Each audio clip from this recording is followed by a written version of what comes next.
है हमारे पास में क्वेश्चन नंबर 36। तुमको अब उसका आंसर अपने आप ही मिल जाएगा। देखो ये बताओ, अगर इसका मास है, इसके ऊपर एक स्ट्रिंग यहाँ जा रही है, एक स्ट्रिंग यहाँ पे आ रही है, ठीक है। अब या तो तुम इसके यहाँ जो मास है या तो ऊपर आएगा या फिर वो नीचे जाएगा, एक ही है पॉसिबिलिटी है ना। तो ये और नीचे आएगा, तो अब पुली का रोटेशन कहाँ की तरफ होगा? Anti clockwise. तो इसका एंटी क्लॉकवाइज होगा ना। तो एंटी क्लॉकवाइज घूमने के लिए इसको घुमाएगा कौन? नीचे भाई वाला। अगर ये टेंशन और ये टेंशन दोनों ही मान लो अपने में इक्वल हो जाते, तो इसके सेंटर के अबाउट में जो आएगा टॉर्क वो कैसा हो जाएगा? जीरो हो जाएगा। जीरो हो जाएगा। तो वो तो हो ही नहीं सकता, क्यों? हमको तो इसको घुमाना है, इसका मास जीरो नहीं है। तो हम बोलेंगे कि यहाँ पे टेंशन T2, यहाँ पे टेंशन T1, और मैं यहाँ पे T2 बड़ा होगा। और अगर ये मेरा नीचे आ रहा है विद एक्सेलरेशन सपोज a, तो मैं बोल दूंगा कि T2 must be greater than T1, क्योंकि उसको ऐसे घूमना पड़ेगा। वैसे ही मैं इसकी तरफ आऊंगा, इस तरफ, यहाँ पे क्या लगेगा? T1। यहाँ क्या लगेगा नीचे की तरफ? T। क्योंकि अगर ये ब्लॉक नीचे आ रहा है तो इस ब्लॉक को ऊपर आना पड़ेगा ना, constraint length of the string is constant. इसके बाद हो जाएगा। हाँ सर मैं ट्राई करता हाँ और बताओ। 25। क्या बेटा? कौन सा? 25th बोल रहा हूँ sir. 25th।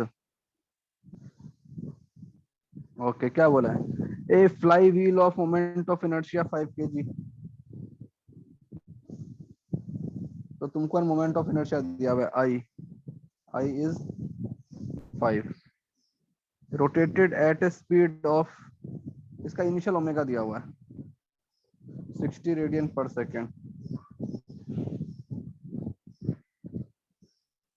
Because of the friction at the axis it comes to rest in 5 minutes. ठीक है, तो मतलब कि तो फाइनल ओमेगा कितना हो गया इसका? ये तो ओमेगा इनिशियल, ओमेगा फाइनल कितना हो गया? 0। और कितना टाइम लगा है? 5 मिनट्स। 5 मिनट्स मतलब कि 300 सेकेंड। क्या पूछा है? The average torque. तो मुझे बताओ, तुमको इनिशियल ओमेगा दिया है, फाइनल ओमेगा दिया है, तुमको टाइम दिया, यहाँ से अल्फा आ जाएगा। अल्फा, अरे इक्वेशन पता है, omega equal to omega not plus alpha into T.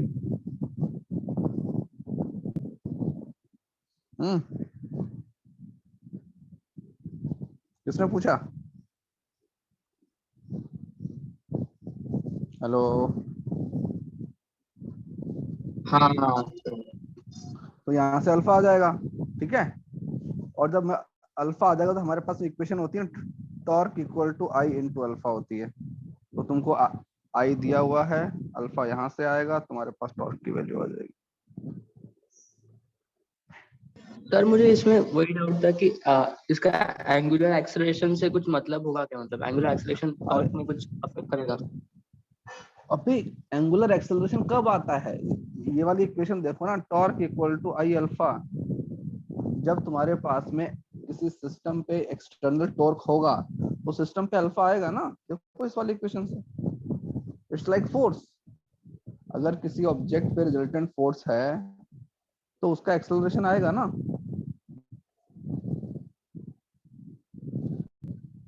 तो उसी के इक्विवेलेंट है यहाँ पे। हाँ हाँ सर समझ गया बिल्कुल। चलो हाँ और बताओ। सर 40 था। 40 45। 45 क्या हुआ? 45 में क्या किया? समझ ही नहीं रहा था मतलब क्या करूँ। अरे तो इक्विलिब्रियम का क्वेश्चन है, सारे फोर्सेस बैलेंस कर दो।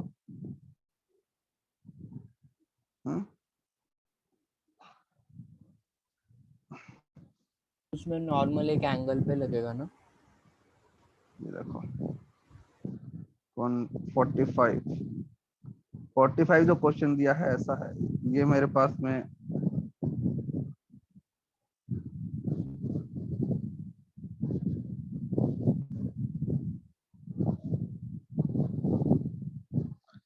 तो ऐसा कुछ है हमारे पास सिस्टम बना हुआ है। हमने क्या कर दिया, एक लगा दिया रॉड को,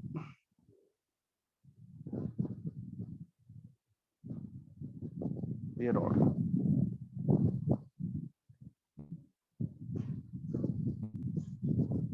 ये एंगल थीटा है, ये height h,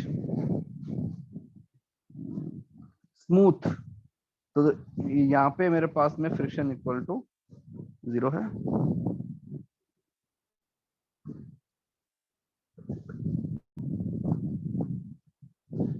find friction coefficient, यहाँ का मुझे म्यू फाइंड करना है।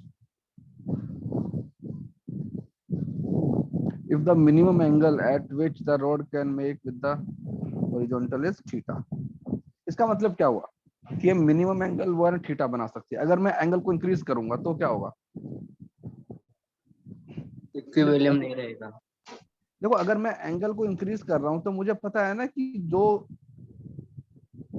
ग्राउंड पे लगने वाला नॉर्मल है वो कम 1 बढ़ जाएगा, ठीक है ना। यहाँ पे तो अभी मैंने एफबीडी बनाया, एक यहाँ पे लगेगा नॉर्मल, सपोज इसको मैंने बोल दिया n1, ठीक है। एक यहाँ पे लगेगा नॉर्मल, जिसको सपोज बोल दिया n। अब बैलेंस करते हैं फोर्सेस। सर N1 की डायरेक्शन कैसे बताई? अरे हमेशा कैसे सरफेस के परपेंडिकुलर ही लगता है ना,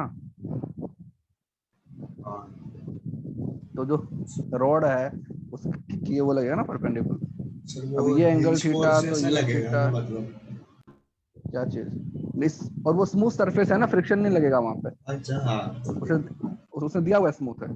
तो ये थीटा है, तो ये थीटा 90 माइनस थीटा, ये थीटा कंपोनेंट आ जाएंगे, ये बन जाएगा n1 cos थीटा, ये बन जाएगा n1 sin थीटा, ठीक है।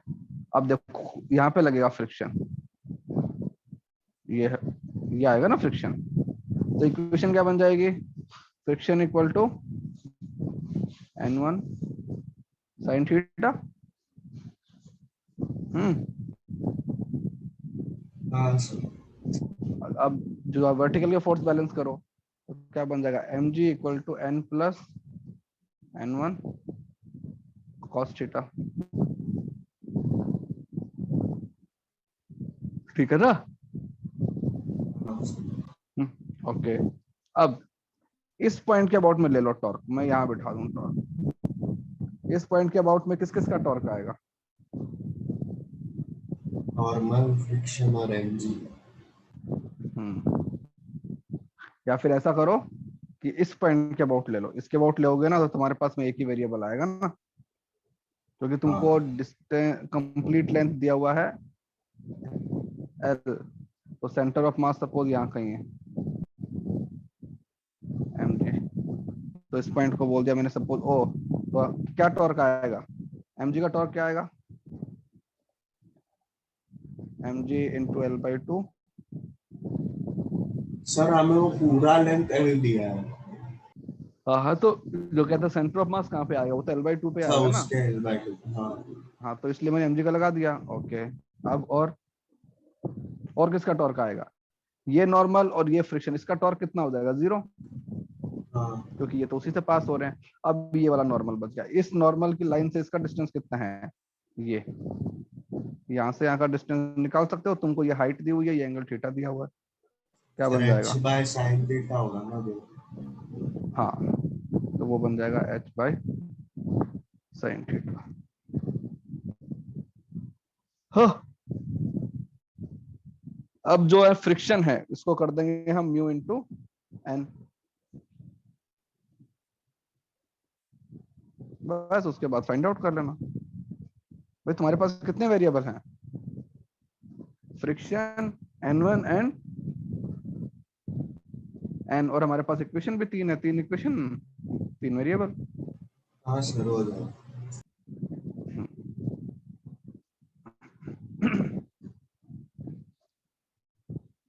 और बताओ।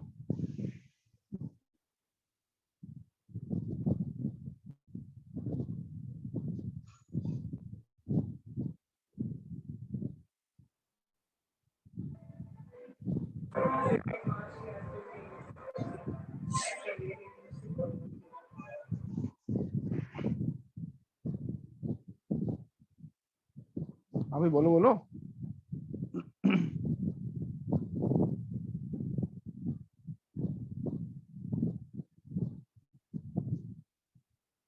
हो गया, आगे करूं?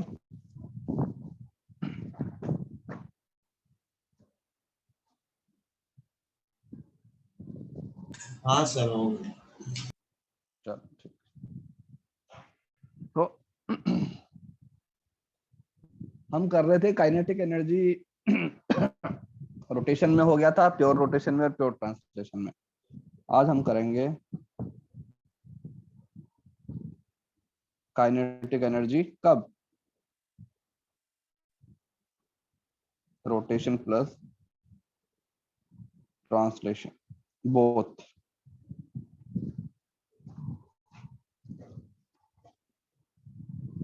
ठीक है, तो देखो तुमको एक चीज पता है, काइनेटिक एनर्जी का बेसिक फॉर्मूला क्या होता है? हमको पता है कि काइनेटिक एनर्जी अगर मैं लिखना चाहूँ ना एक स्मॉल मास के लिए, तो वो होता है हाफ उसका मास इनटू उसके स्पीड का स्क्वायर। ये होता है ना? Yes okay. अब तुम अगर अपने उसमें आ जाए ना, वेक्टर में आ जाए, तो अगर मैं तुम्हें बोलूं एक वेक्टर है ए वेक्टर, अगर मैं उसका ए के साथ ही कर दूंगा डॉट, तो क्या बन जाता है वो? ए डॉट ए।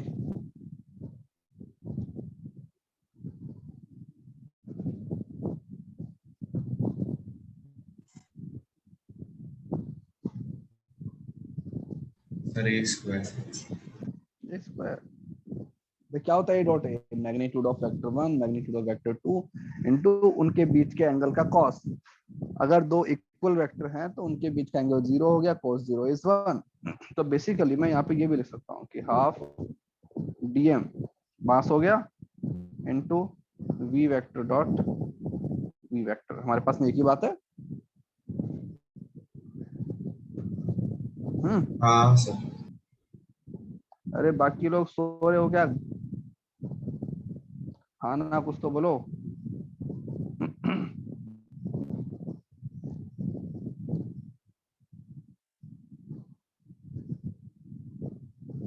तो ये हमारे पास में होता है। अब सपोज एक रिजिड बॉडी है,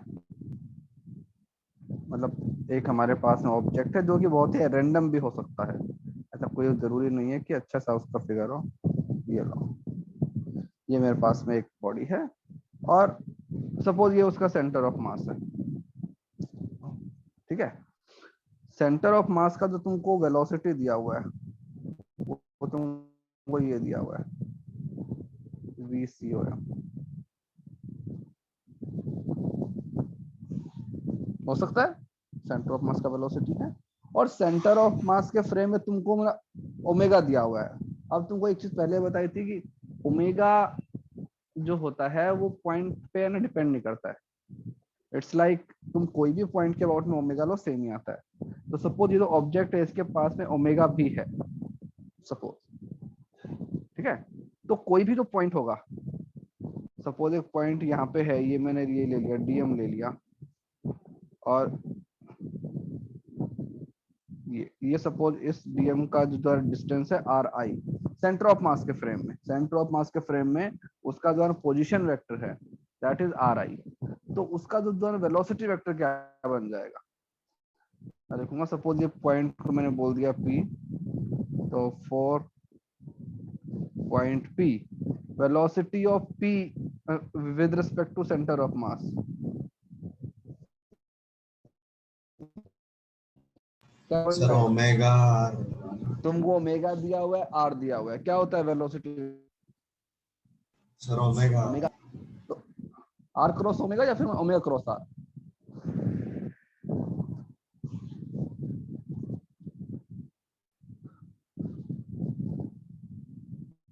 हाँ, omega cross R. Omega cross R, तो मैं लिखूंगा ओमेगा क्रॉस आर आई। ये आर आई जो है ये सेंटर ऑफ मास के रेफरेंस फ्रेम में उसका पोजीशन वेक्टर है। अब अगर मैं उसका वेलोसिटी ग्राउंड फ्रेम में निकालू, ग्राउंड फ्रेम में वेलोसिटी ऑफ पी, तो क्या करूंगा, सेंटर ऑफ मास को ऐड कर दूंगा, वेक्टर एडिशन। तो velocity of centre of mass plus omega cross R by, ये पार्टिकल का वेलोसिटी है, actual velocity in the ground frame. Clear है इतना? Yes sir. आगे आते हैं, अब इसकी एनर्जी लिखते हैं। तो मैंने लिखा डी ई, तो क्या होता है एनर्जी, हाफ, ये तो हो गया उसका मास डीएम इनटू, मैंने अभी बताया था ना वी डॉट वी, क्योंकि मुझे स्क्वायर करना होता है ना, तो मैंने कर दिया velocity of centre of mass plus omega cross are I dot velocity of centre of mass plus omega cross are आई। इसको ओपन कर देते हैं ब्रैकेट को, क्या बन जाएगा, बताओ भाई, velocity of centre of mass dot and velocity of centre of, तो वो बन जाएगा velocity of centre of mass का स्क्वायर, है ना, फिर प्लस VCUM को इससे करूंगा, देखो ना, इसको इससे करूंगा और इसको इससे करूंगा, तो एक ही चीज आएगी, तो ये बन जाएगा twice of velocity of centre of mass dot omega cross are आई, और इसको इससे मल्टीप्लाई करेंगे तो क्या बन जाएगा,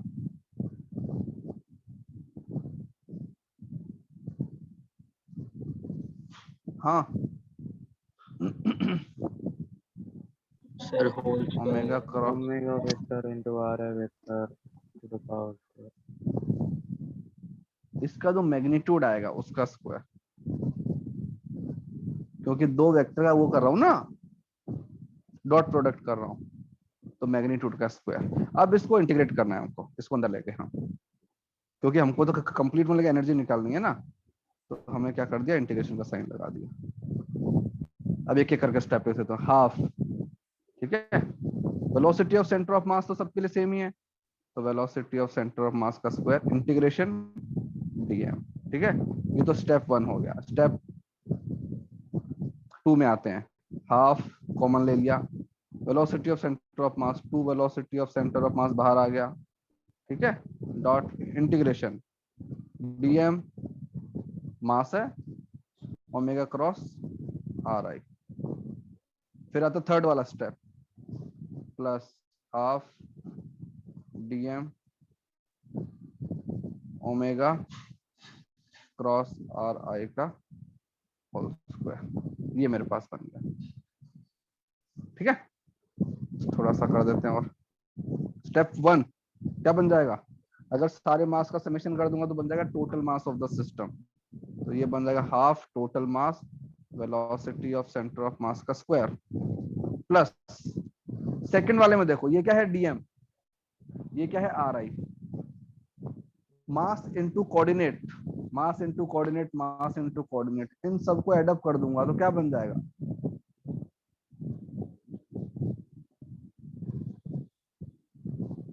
सेंटर ऑफ मास का डेफिनेशन कौन बताएगा, हाँ भाई,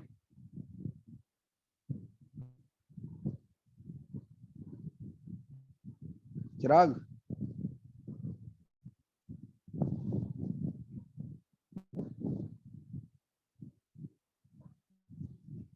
चिराग, और कौन है, विश्वजीत, बताओ। अगर मैंने यहाँ से बोला है, मैंने बोला है कि एक सेकंड से, ये सेंटर ऑफ मास है, सेंटर ऑफ मास के फ्रेम में सारे जो मासेस हैं उनके कोऑर्डिनेट ऐसे हैं r1 r2 r3, तो summation of mass into coordinate क्या बन जाएगा,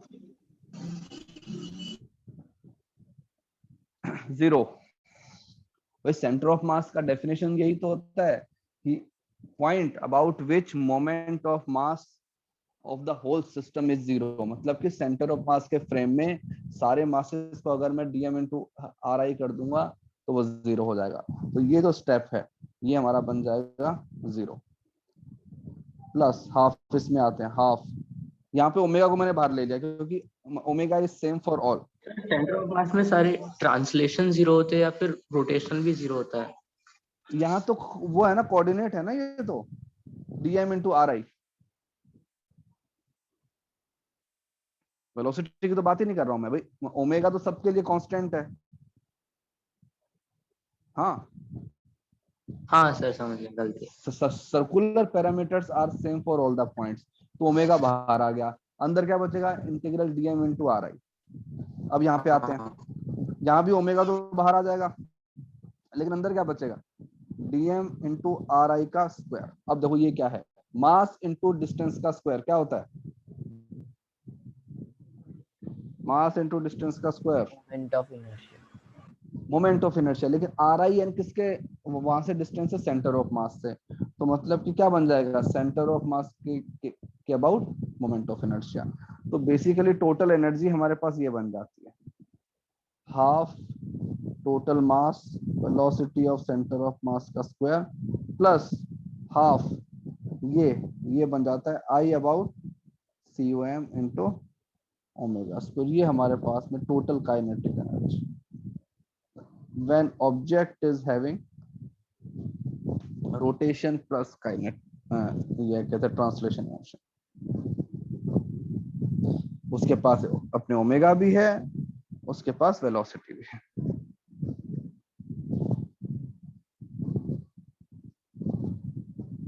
ठीक है, तो जैसे इसके ऊपर एग्जांपल करते हैं अभी।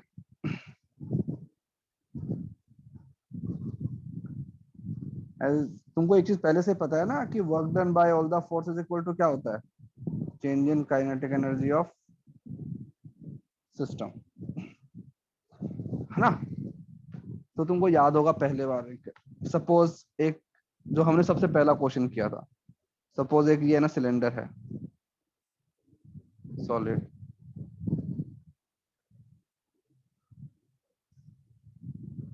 मास एम रेडियस आर, इसको ऐसे मैंने किया हुआ था यहां से,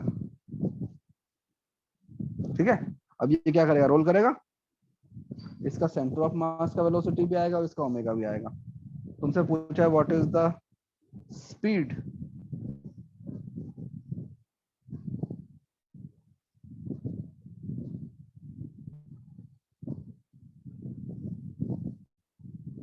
अगर इसका centre of mass h height नीचे आ गया तो what will be the speed, speed of O after travelling distance h। चलो बताओ क्या करोगे।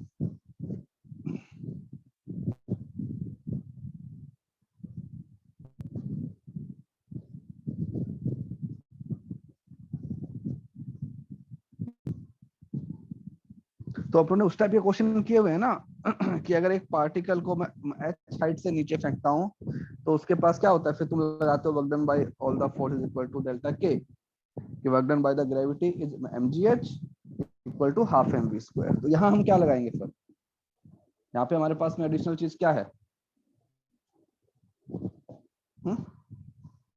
विश्वजीत। सर रोटेशन भी हो रहा है। यस, तो देखो सेंटर ऑफ मास पहले यहाँ था, अब वो यहाँ पे आ गया, तो सेंटर ऑफ मास कितना नीचे आ गया, हाइट h, तो work done by the gravity कितना हो जाएगा, mg h इक्वल टू, अब सारी की सारी जो एनर्जी है that has converted into kinetic energy. अब देखो मुझे पता है कि सेंटर ऑफ मास का वेलोसिटी भी है और ये ऐसे घूमेगा भी, ये यूं घूमेगा भी, इसका ओमेगा भी आएगा, है ना।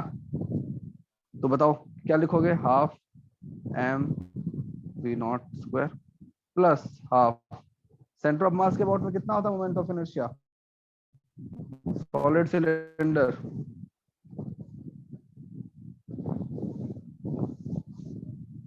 सॉलिड सिलेंडर का मोमेंट ऑफ mr इनर्शिया, अरे सॉलिड सिलेंडर है भाई, mr square cylinder by 2। Cylinder is a disc right, वो स्फेयर का होता है 2/5, हाँ सर वो ठीक गलती है, और इनटू ओमेगा स्क्वायर। अब then what is the relation between omega and V? Alpha omega R v is equal to omega. Yes, हमको पता है ना कि पॉइंट ऑफ कांटेक्ट का वेलोसिटी 0 होना चाहिए, तो नीचे की तरफ अगर v नॉट है, ऊपर की तरफ आएगा ओमेगा इंटू आर, तो इनको इक्वल होना चाहिए। तो मैं लिख दूंगा कि M G H equal to half M V not square plus half M R square by 2, मैं ओमेगा को लिख दूंगा V not square by R square. बस यहाँ से मेरे पास आंसर आ जाएगा।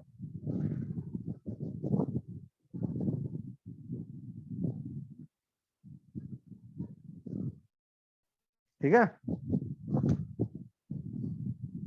हाँ भाई बताओ, वर्क एनर्जी के अंदर कोई दिक्कत ऐसे लगाने में जब इस टाइप के क्वेश्चन आएंगे तो?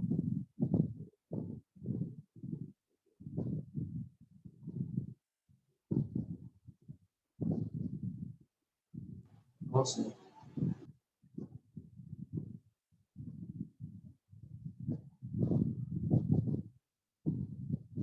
चलो आगे आते हैं।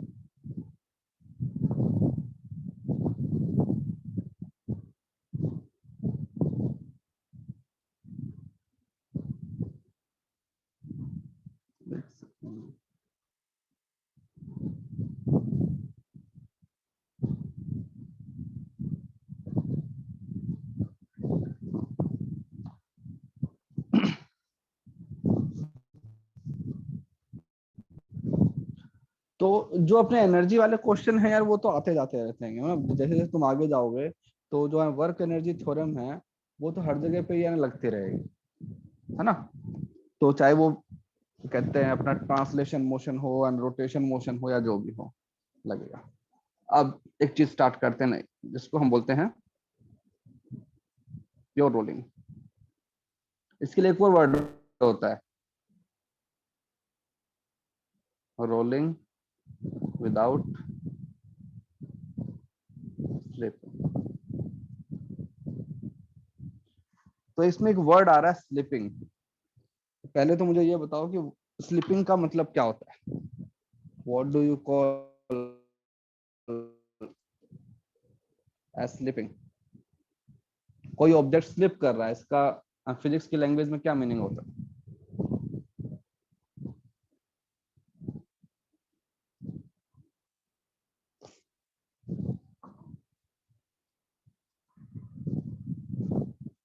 सर एक दूसरे के रेस्पेक्ट में वेलोसिटी अलग है, एक्सेलरेशन। फ्रिक्शन नहीं है। फ्रिक्शन से क्या फर्क पड़ता है बेटा? फ्रिक्शन के अंदर भी स्लिपिंग तो होती है ना। जब एक ऑब्जेक्ट दूसरे ऑब्जेक्ट पे स्लाइड करता है वो लगता है ना काइनेटिक फ्रिक्शन लगता है, तो काइनेटिक फ्रिक्शन लग रहा है मतलब ऑब्वियसली स्लिपिंग हो रही है। तो देखो प्योर रोलिंग, जब ऑब्जेक्ट तुम्हारा, ठीक है, जैसे पहले तो अपने ट्रांसलेशन मोशन वाले पे आते हैं। सपोज ये सरफेस है, इस सरफेस पे एक ऑब्जेक्ट ऐसे रखा हुआ है, ये सरफेस स्टेशनरी है।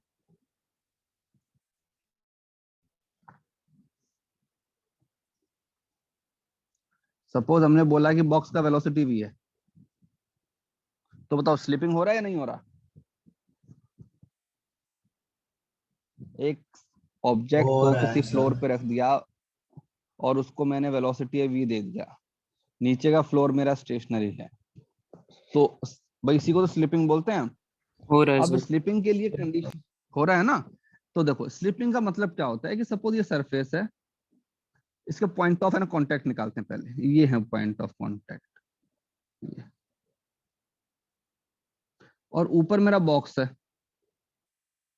ये रखा हुआ है, तो पॉइंट ऑफ कांटेक्ट ये हो गए ना। जो नीचे वाले पॉइंट ऑफ कांटेक्ट है इनका वेलोसिटी कितना है? 0, राइट। जो ऊपर वाले पॉइंट ऑफ कांटेक्ट है इनका वेलोसिटी कितना है? v। तो इसको स्लिपिंग बोलते हैं कि when there is relative motion. between point of contact, that is slipping, उसको स्लिपिंग बोलते हैं। अगर पॉइंट ऑफ कांटेक्ट का वेलोसिटी, उसका रिलेटिव वेलोसिटी अपना जीरो हो गया, तो जैसे सपोज तुम्हारे हाथ के ऊपर कोई चीज रखी हुई है और तुम उसको आगे लेके जा रहे हो, तो तुम्हारे हाथ का वेलोसिटी और जो ऑब्जेक्ट उस पे रखा हुआ है उसका वेलोसिटी सेम है, तो इसका मतलब क्या हुआ, वो चीज स्लिप नहीं कर रही है। तो वैसे ही जब object translation plus and rotation करते हैं तो उस टाइम देखते हैं कि कैसे होता है। ठीक है, तो एन ट्रांसलेशन प्लस रोटेशन, और ये चीज जो है ना सर्कुलर ऑब्जेक्ट के लिए होती है, बिकॉज सर्कुलर ऑब्जेक्ट ही रोल कर सकते हैं ना। कोई तुमने देखा होगा ना, स्क्वायर ऑब्जेक्ट थोड़ी ना रोल करता है। ये हमारे पास सपोज फ्लोर है, फ्लोर एज ऑफ नाउ मैं स्टेशनरी ले रहा हूं।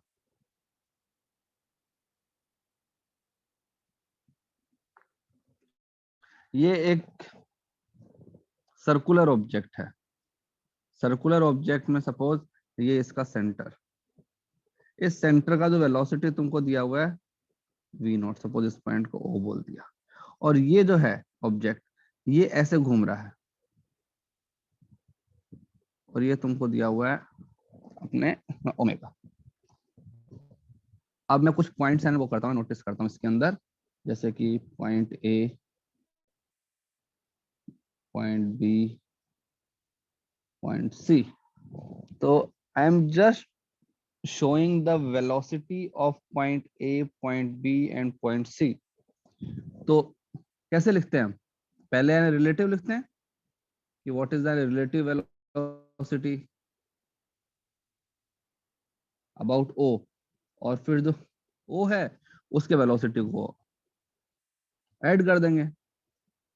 तो अबाउट O पूरा जो ऑब्जेक्ट है वो अपने ना क्लॉकवाइज एंड डायरेक्शन के अंदर घूम रहा है ना, तो अपने लिख देते हैं ये point A, B and C। इसका जो आएगा यहाँ की तरफ आएगा ओमेगा आर, क्योंकि अपने ऐसे घूम रहा है ना, इसका यहाँ की तरफ आएगा ओमेगा आर, इस पॉइंट का ऊपर की तरफ आएगा ओमेगा आर, और सपोज यहाँ भी एक पॉइंट ले लिया, इसका ओमेगा आर कहाँ की तरफ आएगा, नीचे की तरफ आएगा ओमेगा आर। तो ये जो वेलोसिटी आई है ओमेगा आर, ये कैसी है, रिलेटिव या absolute? Sir with respect relative to है। Centre. This is velocity with respect to centre, क्योंकि है ना। अब अगर मुझे इन सारे पार्टिकल का वेलोसिटी है ग्राउंड फ्रेम में निकालना है, तो मैं क्या करता हूँ, रेफरेंस फ्रेम को ऐड कर देता हूँ। तो रेफरेंस फ्रेम को ऐड कर दिया, तो इसमें ऐड करूंगा तो यहाँ की तरफ वी नॉट, इसमें ऐड करूंगा तो यहाँ की तरफ वी नॉट, इसमें ऐड करूंगा तो यहाँ की तरफ वी नॉट, इसमें ऐड करूंगा तो यहाँ की तरफ वी नॉट। अब निकालते हैं कि वेलोसिटी ऑफ पॉइंट ए क्या बन जाएगा, V naught plus omega R. Velocity of point B क्या बन जाएगा, V naught minus omega R. Velocity of point C क्या बन जाएगा, omega square plus V not square. Root of V not square plus omega R का square.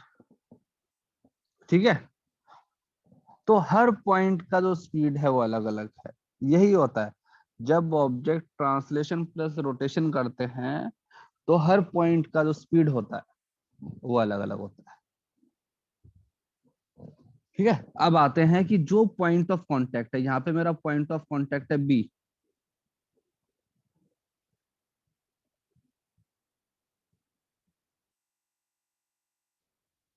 Point of contact is B.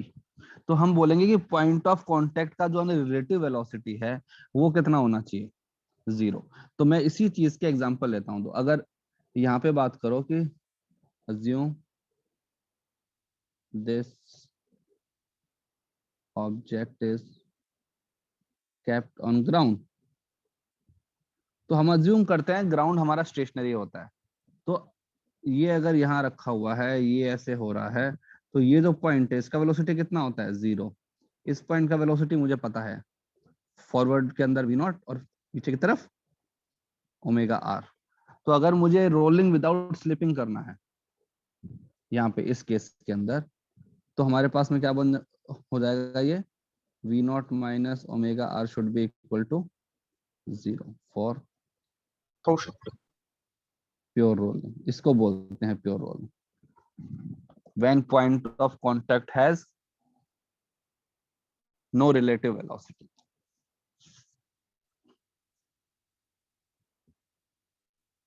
Sir मतलब जगह पे ही वो घूम रहा है ऐसा? नहीं नहीं, आगे भी जा रहा है ना, अरे आगे जा तो रहा है। अबे जैसे तुम्हारी कार है, कार में आगे जाती है ना, हाँ तो जो तुम्हारा व्हील है, वो उस व्हील का सेंटर ऑफ मास आगे भी जा रहा है, और सेंटर ऑफ मास के अबाउट क्या कर रहा है, रोटेट भी कर रहा है। लेकिन व्हील क्या होते हैं, स्किड नहीं करते हैं ना। जब वो हाँ, स्किड करते पॉइंट हैं ऑफ कांटेक्ट स्किड नहीं कर रहा। यस, पॉइंट ऑफ कांटेक्ट जो होता है उसका का रिलेटिव वेलोसिटी 0 हो जाता है। ठीक है, जैसे अगर सर इसके अंदर, हाँ सर मतलब अगर जैसे पॉइंट बी पे 0 है, मतलब रिलेटिव हाँ वेलोसिटी, तो फिर जब हाँ पॉइंट ए बी की प्लेस पे आएगा तो उसका भी 0 हो जाएगा ना? यस, जो भी तुम्हारा पॉइंट ऑफ कांटेक्ट रहेगा, ठीक हाँ। है, जैसे तुम ये पॉइंट घूमता घूमता ग्राउंड पे आएगा ही थोड़ी देर बाद में, हाँ सर। ठीक है ना, तो उसका भी 0 हो जाएगा। फिर जो पॉइंट देखो, अब तुम अपने आप ही देख लो, जो पॉइंट इस ये जो लाइन है ना अपनी सेंटर वाली, इस लाइन के ऊपर है, उनका वेलोसिटी v नॉट से ज्यादा है। जो पॉइंट इससे नीचे है उनका वेलोसिटी कम है। वो तुम देख सकते हो अपने और डायग्राम हाँ बना के। सर। तो ये तो हो गया ग्राउंड पे रखा हुआ है। सपोज ग्राउंड पे रखा हुआ नहीं है, कहीं और रखा हुआ है, जैसे सपोज ये मेरे पास में ग्राउंड, ठीक है, इसके ऊपर एक ऑब्जेक्ट ऐसे रखा हुआ है, इसका वेलोसिटी तुमको दिया हुआ है v नॉट। इसके ऊपर एक स्फेयर, ठीक है, इसका वेलोसिटी यहाँ की तरफ v1, और इसका तुमको ऐसे ओमेगा दिया हुआ है, ओमेगा, इसका रेडियस r। तो बताओ what is the relation between v naught, v1, omega and r for no slipping? Omega R is equal to v1 plus v naught. क्यों?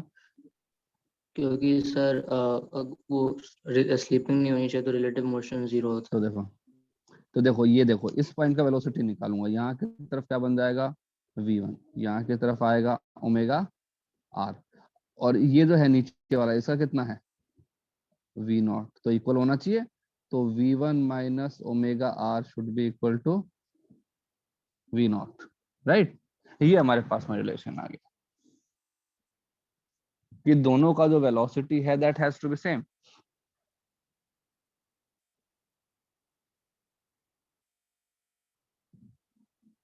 हाँ ठीक है सर। भाई। Yes sir. हाँ, तो इस टाइप से हम चीजों को अपने देखते रहते हैं।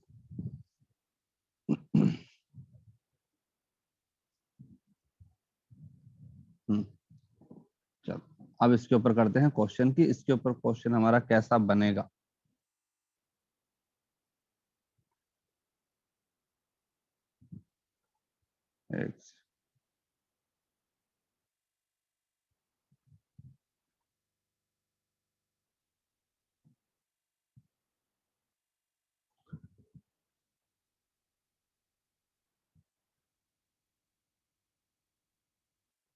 सपोज ये हमारे पास ग्राउंड है,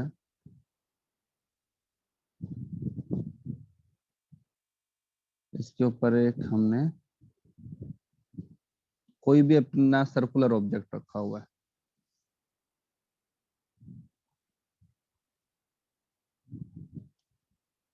ये ना कुछ भी हो सकता है, ये हमारे पास है, रिंग भी हो सकता है, डिस्क भी हो सकता है, hollow sphere, solid sphere, whatever जो भी। ये इसका सेंटर, और ये तुमको सरफेस दी हुई है रफ, मतलब कि यहाँ पे फ्रिक्शन है, लेकिन हमको नहीं पता फ्रिक्शन कोफिशिएंट कितना है। बस तुमको दिया हुआ है कि rough enough for pure rolling, मतलब कि इतना फ्रिक्शन है कि यहाँ पे प्योर रोलिंग होगा। अब तुम्हारे पास ऑप्शन है, तुमने इसके ऊपर फोर्स लगाया, फोर्स तुम कहीं भी हो सकता है ना, वो तो हमारी मर्जी है कहाँ लगाना है। तो सपोज एक बार के लिए हमने यहाँ फोर्स लगा दिया, सेंटर पे फोर्स लगा दिया F। अब एक बार विजुलाइज करने का ट्राई करो कि क्या होगा।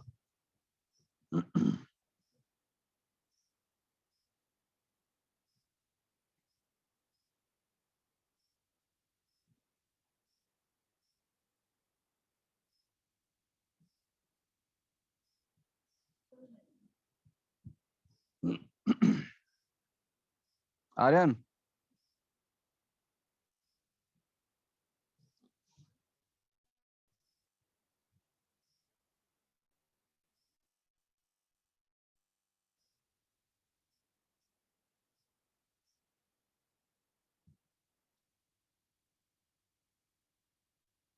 Siddharth, yes sir. बताओ कि मतलब एक बार बस इसको सामने देखो और सोचो कि क्या हो सकता है, क्या होगा अगर तुमने उसके सेंटर ऑफ मास से पुल किया उसको, तो क्या होगा।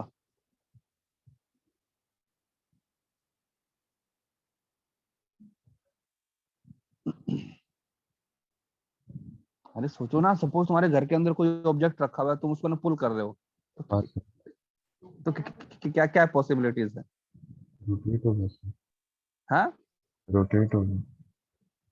होगा। हाँ सर। यस, और वो आगे भी जाएगा, हाँ है सर। ना। और मैंने दिया, तो पहले सबसे पहला क्वेश्चन तो ये देखना है कि फ्रिक्शन कहाँ लगेगा। नीचे की तरफ। तो यस। फ्रिक्शन का जब भी फाइंड आउट करते हैं डायरेक्शन, तो हम अपने अज्यूम करके चलते हैं कि फ्रिक्शन है ही नहीं, और फिर देखते हैं कि पॉइंट ऑफ कांटेक्ट का स्लिपिंग कहाँ की तरफ हो रहा है। तो सपोज इस डायग्राम के अंदर मान लो फ्रिक्शन नहीं, फ्रिक्शन अगर नहीं होगा, ये हमारे पास में है स्फेयर, इसके सेंटर के ऊपर फोर्स लगा दिया F। अगर फ्रिक्शन नहीं होगा तो सारा का सारा ऑब्जेक्ट कहाँ जाएगा, फॉरवर्ड डायरेक्शन में जाएगा। फॉरवर्ड फॉरवर्ड में जाएगा, तो हमारा जो ये पॉइंट है, ये वाला पॉइंट ऑफ कांटेक्ट जो है, इसकी भी आगे जाने की टेंडेंसी है। तो इसके ऊपर जो ग्राउंड है वो फोर्स लगाएगा पीछे, friction. Now there are two forces on the sphere and line of action of both the forces are not same. So obviously that object has to rotate. क्योंकि अगर मैं इस पॉइंट पे अपने ऑब्जर्वर को बिठा दूं, तो इस पॉइंट के अबाउट में फ्रिक्शन का टॉर्क आएगा। अगर फ्रिक्शन का टॉर्क आएगा तो अल्फा भी आएगा, अल्फा आएगा तो ऑब्जेक्ट मेरा कहते हैं रोटेट करेगा। तो ये सिचुएशन आ गई। तो अब लिखते हैं इसका ट्रांसलेशन वाली इक्वेशन। सपोज ये जो पॉइंट है O, है ना, चलो इसका एक डायग्राम और बना देते हैं।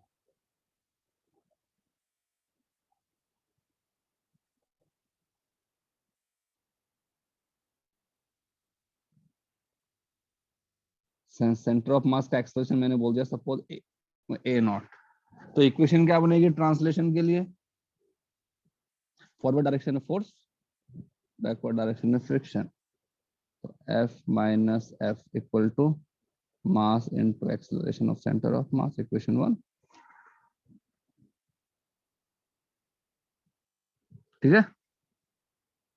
हाँ सर। अब अगर मैं ऑब्जर्वर को इसके ऊपर बिठा दूं, यहां बिठा दिया, तो जो इसका ग्रेविटेशन फोर्स है, नॉर्मल फोर्स है, और जो ये हमारा एक्सटर्नल है, तीनों की लाइन ऑफ एक्शन वही है, तो उन तीनों का टॉर्क तो जीरो हो जाएगा, लेकिन फ्रिक्शन का टॉर्क आएगा यहाँ की तरफ। तो फ्रिक्शन का जब टॉर्क आएगा तो that will be friction into R. ठीक है। और ये क्या होना चाहिए, आई अल्फा। तो ये बोल दिया आई इंटू अल्फा, ये हो गया इक्वेशन 2। अब अगर इसमें देखोगे डायग्राम में, तो जो अल्फा जो है वो कैसा आएगा, क्लॉकवाइज, है ना। हाँ सर। ये बन गया मेरे पास तो मेरे पास इक्वेशन 2। थर्ड इक्वेशन लेके आता हूँ कंस्ट्रेंट, पॉइंट ऑफ कांटेक्ट पे आता हूँ। पॉइंट ऑफ कांटेक्ट का एक्सेलरेशन यहाँ की तरफ तो क्या बन जाएगा, अल्फा इंटू आर, और आगे की तरफ ए नॉट। और इसको मैंने कहाँ रखा हुआ है, ग्राउंड पे रखा हुआ है। उसके पॉइंट का एक्सेलरेशन कितना है, 0। तो क्या बन जाएगी equation, alpha R should be equal to A naught. Third equation. बस हो गया, हमारे पास इक्वेशन भी 3 है, वेरिएबल भी 3 है। तो यहां से फ्रिक्शन की वो लेके आओ वैल्यू कि what will be the value of friction.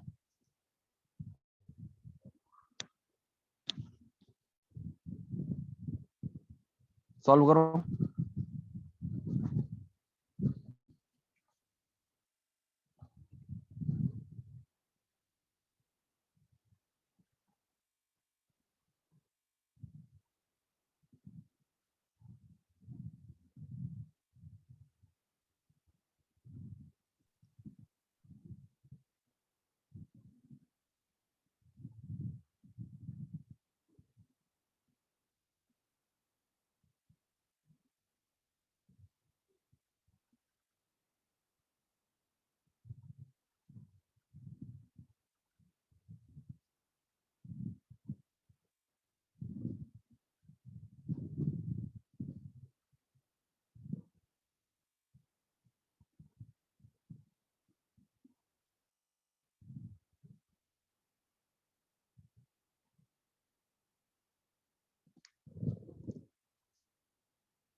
करो करो।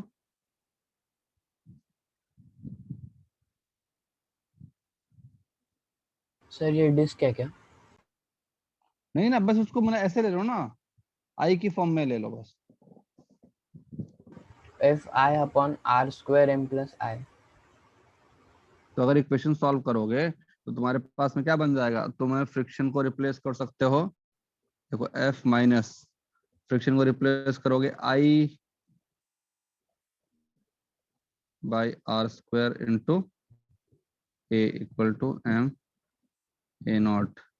तो यहाँ से ए नॉट की वैल्यू आएगी F upon M plus I by R square.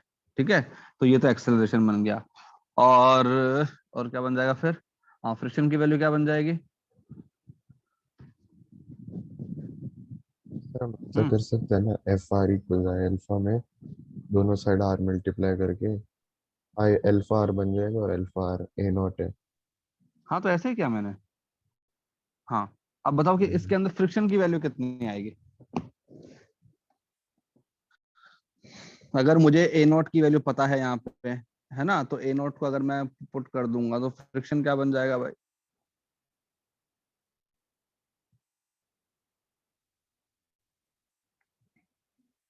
Friction बन जाएगा I by R, I by R square into A, A है F upon M plus I by R square. ये अब देखो इसका मतलब क्या हुआ कि ये जो फ्रिक्शन है इतना होना चाहिए, this is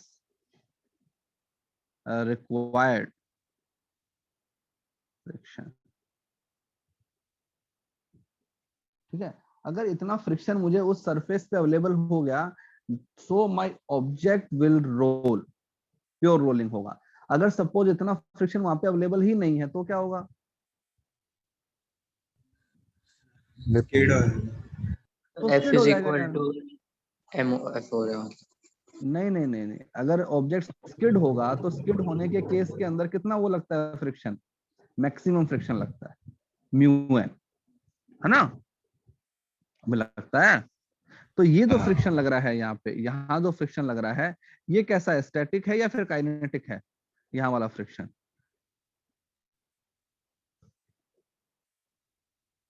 this is static friction. क्यों, क्योंकि पॉइंट ऑफ कांटेक्ट का रिलेटिव वेलोसिटी नहीं है।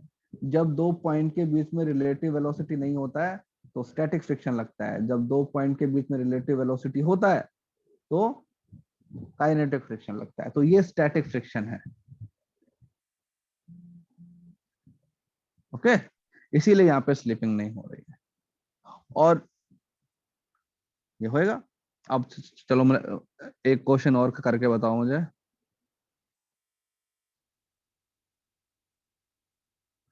इस बार मैं तुमको ऑब्जेक्ट दूंगा पूरा।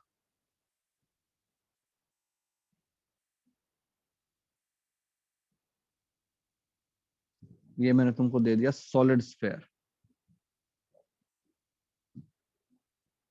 ठीक है। सॉलिड स्फेयर, मास m, रेडियस r, ये इसका सेंटर, ठीक है। सेंटर से ऊपर फोर्स लगाया मैंने यहाँ फोर्स लगाया F, और यहाँ से यहाँ का जो डिस्टेंस है ना, वो तुमको दिया हुआ है r/2, और तुमको दिया हुआ है कि रफ सरफेस है, ठीक है। और वो ऐसी है कि प्योर है ना, रोलिंग हो रहा है। तो तुमसे पूछा फाइंड एक्सेलरेशन। चलो बताओ क्या होगा, सॉल्व करो अपने ऊपर वाले मेथड से।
सर हाँ 5f/6m है क्या आंसर?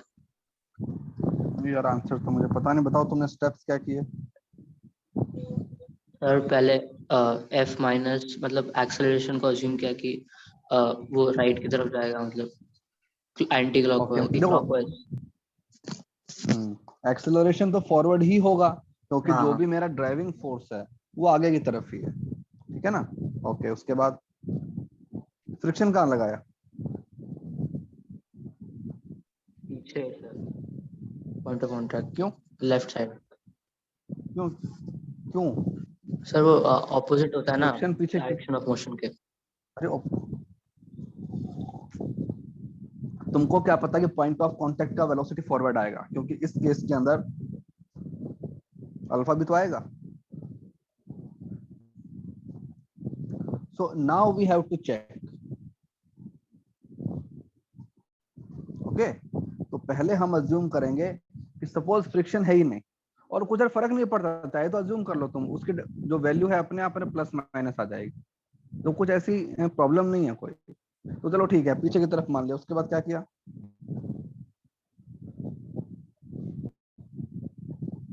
हाँ, तो इक्वेशन बताओ। F minus force minus friction is equal to ma0। और फिर चलो टॉर्क मैं वाली डायग्राम बना देता हूँ।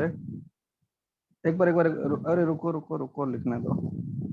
ठीक है, यहाँ पे लग रहा है फ्रिक्शन, और यहाँ पे लगा नहीं, यहाँ पे लगा फ्रिक्शन। ओके, इक्वेशन क्या बनेगी? F माइनस एफ, तो F minus friction equal to mass into acceleration of centre of mass. Suppose यहाँ पे इसका सेंटर ऑफ मास है। ओके, इसके बाद क्या लिखा? सर टॉर्क वाली इक्वेशन हाँ, किसके अबाउट लिया टॉर्क?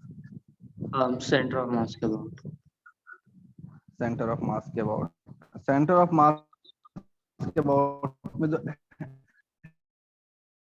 F का भी ऐसा आएगा और इसका ऐसा आएगा ना, हाँ क्लॉकवाइज आएंगे दोनों। हाँ तो क्या बन जाएगा? F को r/2 plus friction into r 2/5 mr² into alpha. तो ये हो गया हमारा रोटेशनल वाला है।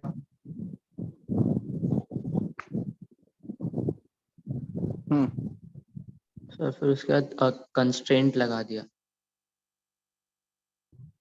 तो कंस्ट्रेंट बन जाएगा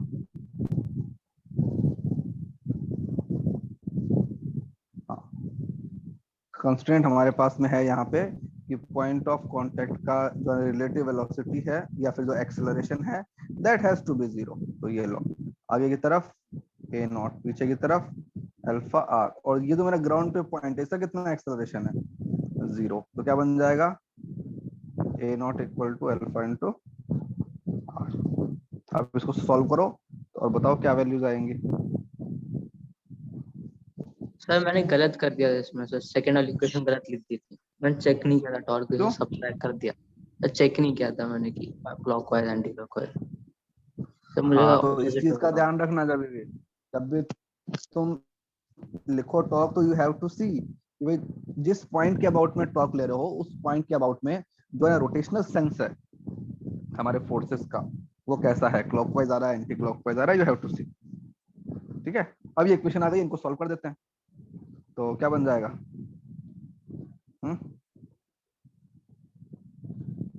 अरे बताओ बताओ। तो F minus F equal to m a0। इस वाली इक्वेशन में क्या करते हैं, 2 से मल्टीप्लाई कर दिया, r उधर ले गए। ठीक है, तो ये बन जाएगा f/2 minus f plus f equal to 2/5 m a0। ये बन जाएगा। अब इन दोनों को ऐड कर दिया तो क्या बनेगा? 7/5 m a0 equal to 3/2 f। तो a0 की वैल्यू क्या बन जाएगी भाई? 15/14 f/, ये आ गया एक्सेलरेशन। अब एक्सेलरेशन आ गया तो फ्रिक्शन भी आ जाएगा, फ्रिक्शन आएगा तो हाँ सभी कुछ आ जाएगा। हाँ भाई, बताओ इसके अंदर फ्रिक्शन कहाँ पे आएगा, फॉरवर्ड या बैकवर्ड? चेक करो फ्रिक्शन का साइन।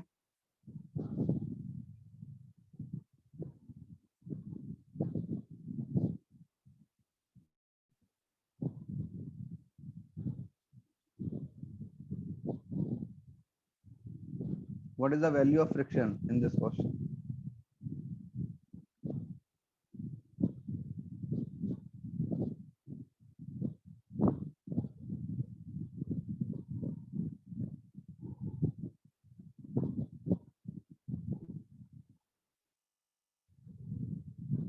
सर नेगेटिव आ रहा नेगेटिव आ है, रहा मतलब आगे होगा। यस भाई, तुम खुद ही देख लो, जो एक्सेलरेशन है वो F/m से ज्यादा है ना, तो फ्रिक्शन फॉरवर्ड लगेगा। तो इस टाइप के क्वेश्चन में तुम फ्रिक्शन का अज्यूम कर लो डायरेक्शन, वो अपने आप आएगा। अब इसके पीछे क्या वो है ना ट्रिक है, वो देखते हैं। जैसे भाई तुमको पता है कि जो सॉलिड स्फीयर होता है उसका जो मोमेंट ऑफ इनर्शिया होता है दैट इज क्या होता है 2/5 mr² होता है। तो देखो ये मेरे पास में सरफेस, ये अपना ये ग्राउंड है, ग्राउंड के ऊपर मैं ऑब्जेक्ट रख रहा हूँ, सर्कुलर ऑब्जेक्ट, ये रख।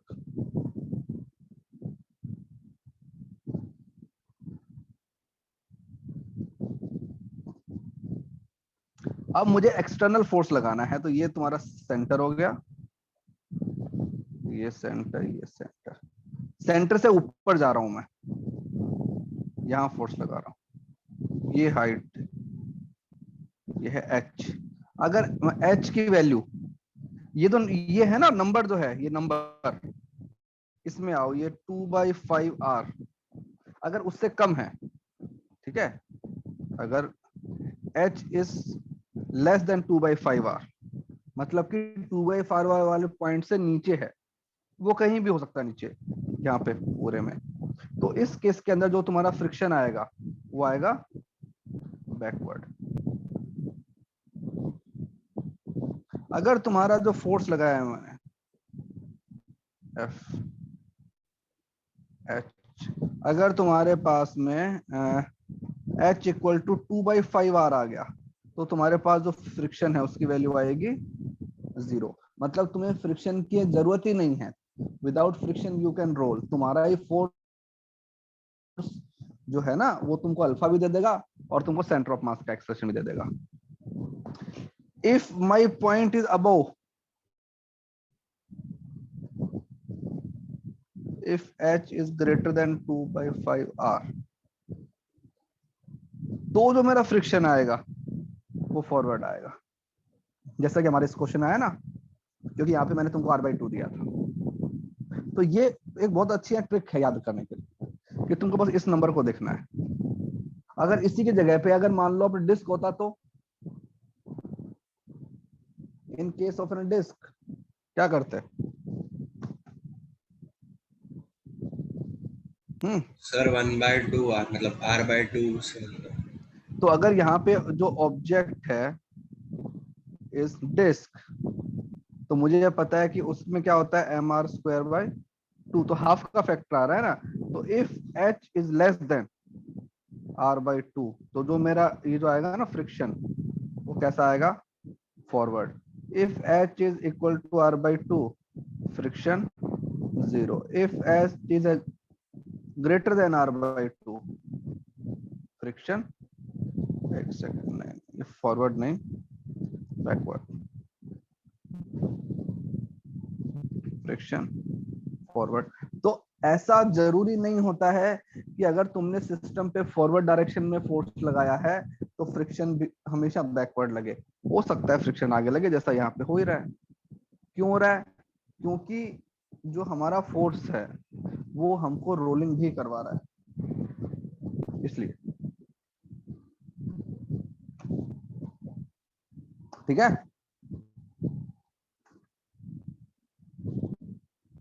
हाँ।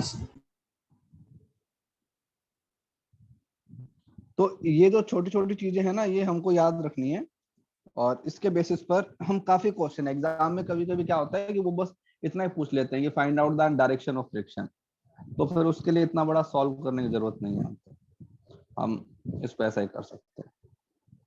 ठीक है, ओके, हाँ भाई सही है, कूल। तो इसको है ना रिवाइज करना। जो जो है रोलिंग वाला पार्ट थोड़ा सा डिफिकल्ट पार्ट होता है, तो इट विल टेक टाइम। तो आराम से ये दो सारे नोट्स से रिवाइज करो, एससीवी के अंदर से सॉल्व एग्जांपल करो पहले, ठीक है, और उसके बाद में स्टार्ट करो। सब कुछ पहले के चैप्टर सब रिवीज किया गया, हाँ मतलब सब यूज। क्या बोल रहे हो, तुम्हारी आवाज क्लियर नहीं आ रही बेटा।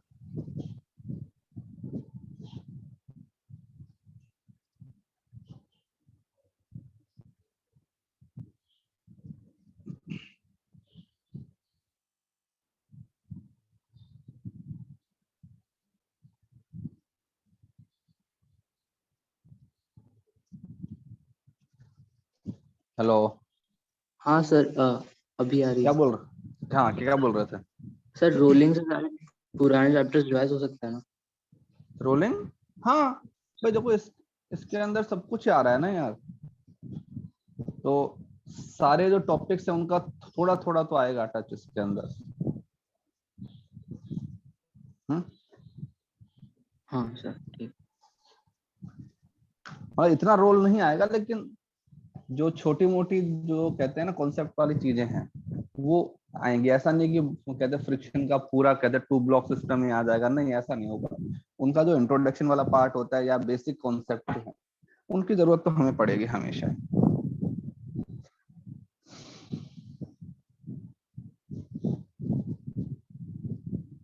ओके चलो, अब थैंक यू आए। Sir, thank you sir. और इसके बाय अटेम्प्ट सर। करना क्वेश्चन, इसके क्वेश्चन सर अटेम्प्ट नोट्स करना शेयर सारे। करना। हाँ वो मैं कर दूंगा, ठीक। सर वो आपने पीडीएफ भेजी है, उसमें टॉपिक का नाम क्या है? टॉपिक का नाम क्या है, रोटेशनल डायनामिक्स होगा। नहीं सर, क्या मतलब इस टॉपिक का, रोलिंग वाले।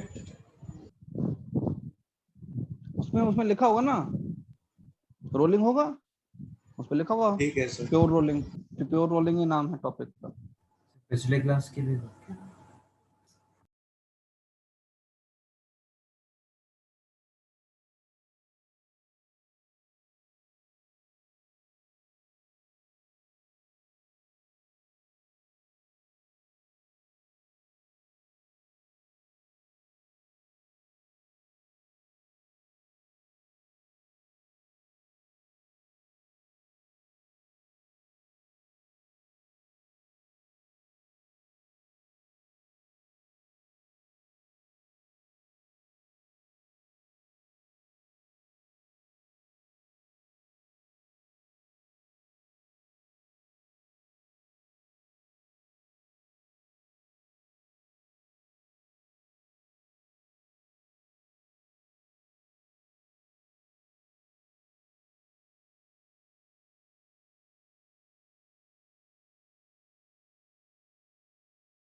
है।